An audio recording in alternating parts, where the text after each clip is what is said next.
Kahit biroan ba, ma'am? Walang napag-usapan na wedding? Ay, wag muna. Dapat siguro si Sarah tsaka si Chard na lang muna.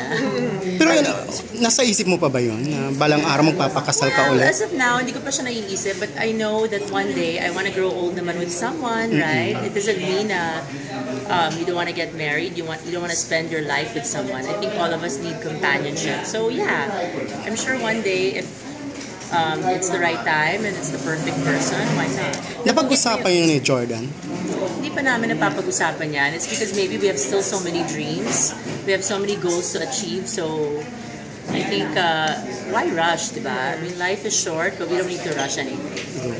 What about kids? Napag-usapan niya ba? Because parang nabanggit mo rin kanina, fresh pa naman ang Eggs mo. eggs. Gano'n ka fresh? Charot. Super fresh. No, I mean, in terms of having kids, it's parang I'm confused whether I should have kids pa ba or not. Parang, should I have kids pa? Because, I'm not getting any younger, but am I ready to have another kid? Parang, I think I'm happy with Doreen and Venice. Will you do a Jennifer Aniston thing and freeze your eggs?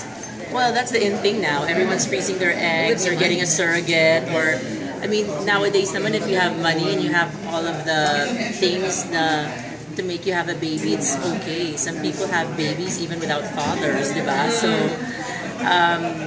in this day and age, anything's possible. So, hopefully, parang every time I see Zion or Arya, I'm like, oh my God, how cute, I want another baby. Pero baka hindi pa ako ready. Just to be sure, parang may naka-freeze na may nakabangko ng konti. Alam mo, pag naka-freeze daw yung eggs, kailangan daw, you have to make sure that you go to the correct doctor.